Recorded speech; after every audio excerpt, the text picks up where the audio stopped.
Hey guys, welcome back to my YouTube channel. आज हम पढ़ने वाले हैं about the US presidential election process. Basically US के जो प्रेसिडेंट है उनको कैसे इलेक्ट किया जाता है वो चीज़ आज हम कवर करने वाले हैं। And it is very important, तो इस टॉपिक को थोड़ा सा ध्यान से सुनना बिकॉज इसके एग्जाम में आने के चांसेस भी ज़्यादा है। एंड ये टॉपिक जो है थोड़ा इंपॉर्टेंट भी है और एक्चुअल में अच्छा टॉपिक भी है। So without wasting any more time let's get into that. So before starting the video मेरे को आपसे कुछ बात करनी थी कि बेसिकली देखो, हम अभी कॉलेज स्टूडेंट से तो हम पढ़ाई तो करती है, बट बहुत अच्छा रहेगा अगर हम साइड में कुछ साइड इनकम भी अर्न करना स्टार्ट कर दे। तो इसके लिए अगर आपको अपना ट्रेडिंग अकाउंट या डीमेट अकाउंट ओपन करवाना है तो उसके लिए मैंने लिंक जो है डिस्क्रिप्शन बॉक्स में दे रखी है। अगर आप चाहते हो अपना ट्रेडिंग अकाउंट या डीमेट अकाउंट ओपन करवाना तो you can go in the description box and check it out there. So as you know, हमने लास्ट पार्ट में कवर किया था यूएस के प्रेसिडेंट के बारे में, दैट मीन्स हमने अमेरिकन प्रेसिडेंट के बारे में देखा था। तो आज हम वही चीज़, उन्हीं प्रेसिडेंट को कैसे इलेक्ट कर रहे हैं वो चीज़ आज हम कवर करने वाले हैं। तो अगर मैं बोलूँ तो ये चीज़ मैंने प्रीवियस पार्ट में भी बता दी थी कि अगर आपको अमेरिकन प्रेसिडेंट बनना है, यूएस का प्रेसिडेंट बनना है, तो आपको क्या क्या क्वालिफिकेशंस की रिक्वायरमेंट होगी, तो वो चीज़ अपन ने पिछले पार्ट में भी कवर करी थी। बट आज भी हम उस चीज़ को सबसे पहले कवर करेंगे। आफ्टर दैट हम देखेंगे कि कैसे इलेक्शन का प्रोसेस होता है, कैसे वहाँ पे इलेक्शंस होते हैं, वो चीज़ हम देखेंगे। सबसे पहले इंट्रोडक्शन हम देख लेते हैं। जैसे कि मैंने बोला about the qualifications and all, तो जो यूएस प्रेसिडेंशियल इलेक्शन है वो हर 4 साल में होते हैं। जैसे कि हमारे यहाँ पे जो इलेक्शंस होते हैं वो हर 5 साल में होते हैं, बट यूएस में हर 4 साल में इलेक्शंस होते हैं। कब होते हैं? नवंबर में फर्स्ट ट्यूसडे को, मतलब नवंबर का जो फर्स्ट ट्यूसडे होता है उस टाइम पे इलेक्शंस होते हैं।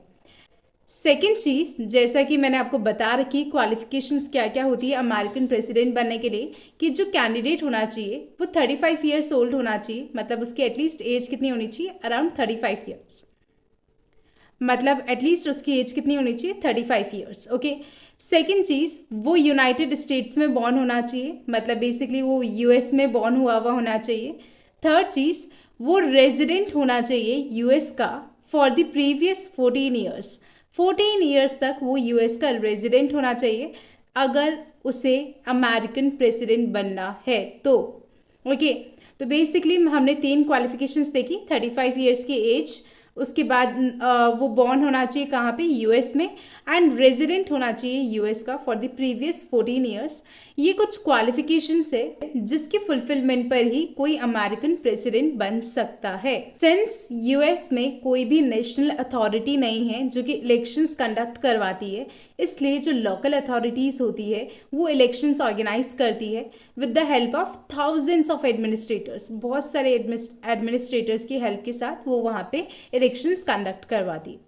नाउ अब हम धीरे धीरे देखेंगे कि इलेक्शन प्रोसेस कैसे होता है, क्या मेथड होता है एक यूएस के प्रेसिडेंट के इलेक्शन का, तो वो चीज़ अब हम कवर करने वाले हैं।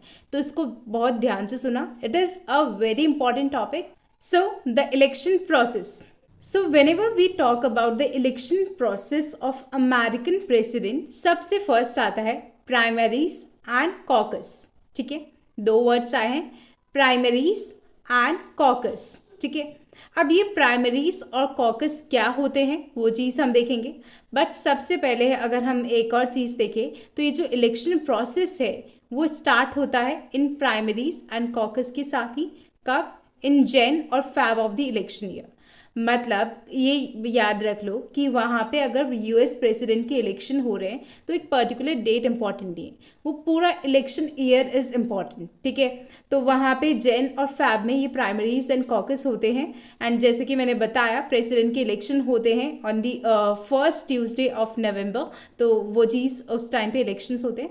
बट जैन एंड फैब में ही प्राइमरीज एंड कॉकस हो जाते हैं। अभी क्या है प्राइमरीज एंड कॉकस, ये चीज़ अब हम देखते हैं।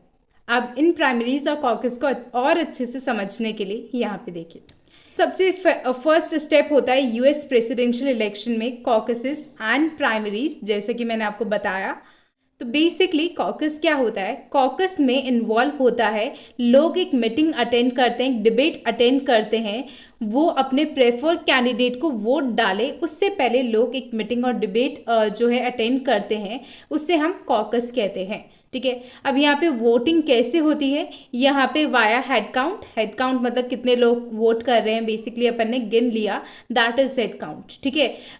तो यहाँ पे जो वोटिंग होती है या तो हेड काउंट के थ्रू या फिर शोइंग ऑफ हैंड्स, लाइक कि हम लोग जो है इनको वोट कर रहे हैं, तो इस तरीके से होती है। अब यहाँ पे प्राइमरीज जैसा कुछ भी नहीं होता। प्राइमरीज में क्या होता है वो चीज़ मैं आपको आगे बताती हूँ, बट ये कॉकस होता है जहाँ पे एक कैंडिडेट के लिए वोट करने से पहले लोग एक मीटिंग या डिबेट अटेंड करते हैं, ठीक है। और यहाँ पे जो वोटिंग होती है वो वाया हेड काउंट होगी या फिर बाय शोइंग ऑफ हैंड्स, ठीक है। ये तो हुआ कॉकस। अब एक और इन्फॉर्मेशन मैं आपको दे दूं, जैसे कि हम बोलते हैं यूएस में दो पार्टीज का ज़्यादा नाम सुना जाता है, that is Democrats and Republican party.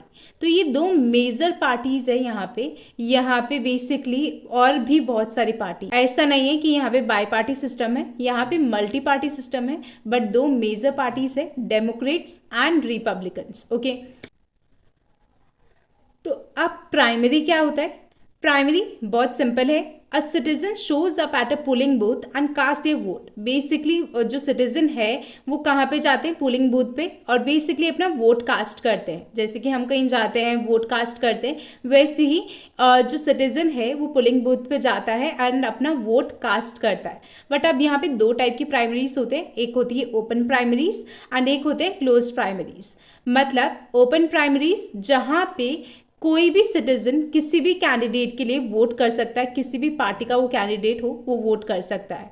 मतलब उन पे कोई एक स्ट्रिक्ट वो रूल नहीं है कि उसको इसी पार्टी के लिए वोट करना है, सिटीजन चाहे जिस पार्टी के लिए वोट कर सकता है। बट क्लोज प्राइमरीज क्या होती है, क्लोज प्राइमरीज वो होती है जहाँ पे वोटर को चॉइस तो मिलती है, बट एक ही पार्टी के कैंडिडेट्स के बीच में से चॉइस मिलती है। मतलब सपोज अगर एक पार्टी है ए, उसमें दो तीन जने खड़े हो रखे हैं, 1 2 एंड 3, ठीक है। तो उस ए पार्टी में से वो या तो 1 को वोट दे सकता है या 2 को या 3 को वोट दे सकता है, उसको दूसरी पार्टी के कैंडिडेट्स को वोट देने का कोई भी राइट नहीं होता है एंड वो चीज़ नहीं कर सकता है। वेरेस ओपन प्राइमरी में हमने क्या देखा, वो चाहे तो ए पार्टी के 1 2 3 में से वोट दे, बी पार्टी के 1 2 3 में से वोट दे, या सी पार्टी के 1 2 3 में से वोट दे। उसके पास ऐसा कुछ भी बेसिकली उसके ऊपर कोई भी बाउंडेशंस नहीं है, वो चाहे जिस पार्टी के कैंडिडेट को वोट दे ओपन प्राइमरी में। वेरएस क्लोज प्राइमरी में वापस से हमने देखा कि वो एक ही पार्टी के किसी भी कैंडिडेट को वोट दे सकता है, मतलब ए पार्टी के ही 1 2 3 में से उसे किसी को वोट देना पड़ेगा। तो ये होते हैं primaries and caucus. That is the first step of election process of US president. That is the first process of US president election process. कि अगर US प्रेसिडेंट के इलेक्शन प्रोसेस की आपको कोई बात करे तो सबसे फर्स्ट स्टेप ही आता है primaries and caucus. And now one more thing, जो अमेरिकन्स होते हैं वो डायरेक्टली किसी कैंडिडेट को वोट नहीं देते, ठीक है। अब यहाँ पे एक और पॉइंट है कि अमेरिकन्स क्या करते हैं, अपने डेलीगेट्स चूज करते हैं। अब डेलीगेट्स क्या होते हैं, डेलीगेट्स बेसिकली एक रिप्रेजेंटेटिव, बेसिकली मैंने दो तीन जने, हर एक स्टेट ने जो है अपने अपने डेलीगेट्स चूज करे। दैट मीन्स हर स्टेट ने बोला कि हमारे स्टेट से ये दो डेलीगेट्स से ये दो रिप्रेजेंटेटिव है, फिर ये दो डेलीगेट्स जो है आगे जाके किसी एक पार्टी को वोट देंगे, ओके। तो हर एक स्टेट जो है अपने दो डेलीगेट्स चूज करता है, फिर वो दो डेलीगेट्स मिलके जो प्रेसिडेंट के लिए कैंडिडेट्स खड़े हैं उनको वोट देते हैं। अमेरिकन्स डायरेक्टली वोट नहीं दे रहे, ओके। तो अगर आपको देखना है व्हाट इज डेलीगेट्स, तो यहाँ पे बेसिकली मैंने अच्छे से और क्लियर कर रखा है कि हर एक स्टेट, डिस्ट्रिक्ट और यूएस टेरिटरीज को है ना कुछ नंबर ऑफ डेलीगेट्स अलोकेटेड होते हैं कि आपकी स्टेट में से इतने डेलीगेट्स जाएंगे। सपोज अगर मेरा स्टेट की पॉपुलेशन साइज ज़्यादा है तो मे बी यहाँ पे नंबर ऑफ डेलीगेट्स भी जो है ज़्यादा हो। अगर किसी स्टेट की पॉपुलेशन साइज कम है तो मे बी वहाँ के नंबर ऑफ डेलीगेट्स, मतलब वहाँ के जो नंबर ऑफ रिप्रेजेंटेटिव्स है वो भी कम हो। तो ये चीज़ होती है डेलीगेट्स एंड जो कि बेस्ड होते हैं ऑन द पॉपुलेशन साइज। तो ये जो डेलीगेट्स होते हैं वो रिप्रेजेंट करते हैं अपने स्टेट को इन दी नेशनल पार्टी कन्वेंशन एंड फिर बेसिकली वो वोट करते हैं किसी भी कैंडिडेट के लिए, जैसे कि मैंने आपको बताया। Now national conventions of each party, अब ये क्या होता है, तो once the primaries and caucuses are completed in each state a national convention is held in विच।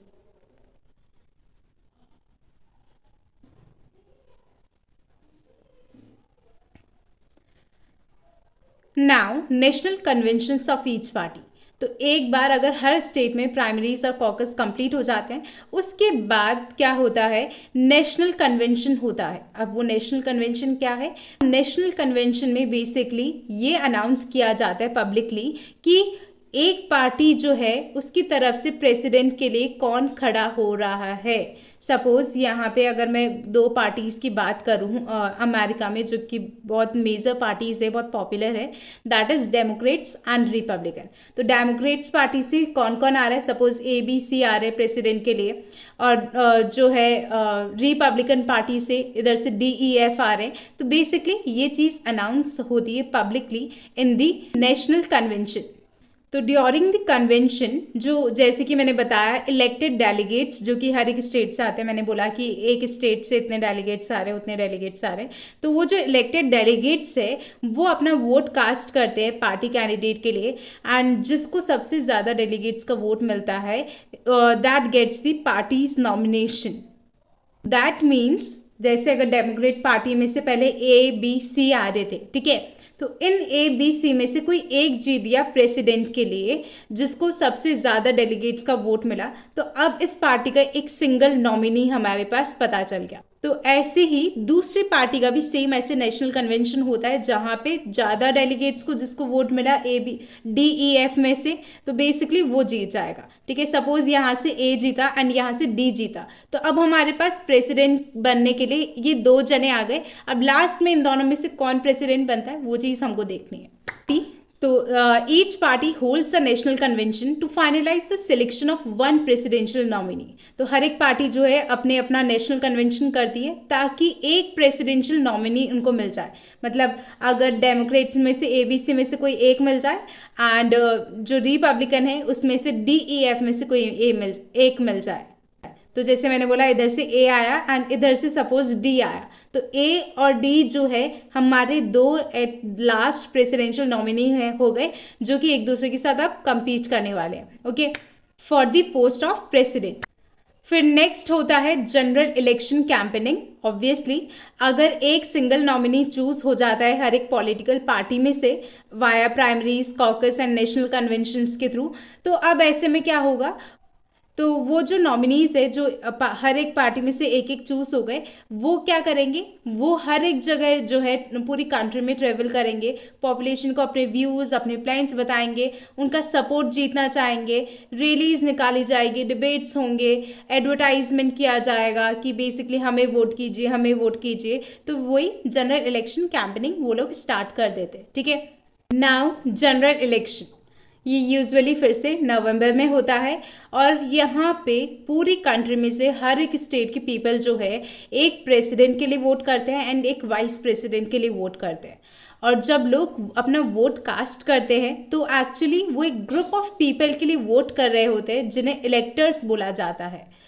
अब जो वोटर्स है बेसिकली वो क्या कर रहे हैं, इलेक्टर्स के लिए वोट करते हैं ताकि वो इलेक्टर्स जो है क्या बन जाए, ऑथोराइज्ड कॉन्स्टिट्यूशनल मेंबर्स बन जाए इन प्रेसिडेंशियल इलेक्शन। और फिर यही वोटर्स मिलके क्या फॉर्म करते हैं, इलेक्टोरल कॉलेज फॉर्म करते हैं। एक इलेक्टर जो होता है वो मेंबर होता है इलेक्टोरल कॉलेज का, और ये जो इलेक्टर्स होते हैं इनको कौन अपॉइंट करता है, स्टेट अपॉइंट करता है, एंड ये प्लेज लेते हैं ये उन्हीं प्रेसिडेंशियल कैंडिडेट को सपोर्ट करेंगे जिनको वोटर्स ने सपोर्ट किया है। इवन दो अगर USA की जो मेजॉरिटी ऑफ द पीपल है वो एक कैंडिडेट के लिए वोट करते हैं, उसका मतलब ये नहीं होगा कि वो जो है प्रेसिडेंशियल इलेक्शन जीत गए हैं, ऐसा बिल्कुल नहीं है।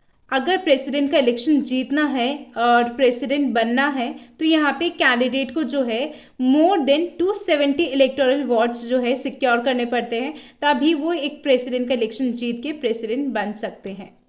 So that was it. I hope आपको ये समझ में आया हो कि बेसिकली प्रेसिडेंट के इलेक्शन कैसे होते हैं US में, अमेरिका में। फिर भी अगर आपको कुछ भी डाउट्स रहते हैं, कुछ भी क्वेरीज रहती है, then you can always ask me in the comment section and I will try to reply all your comments.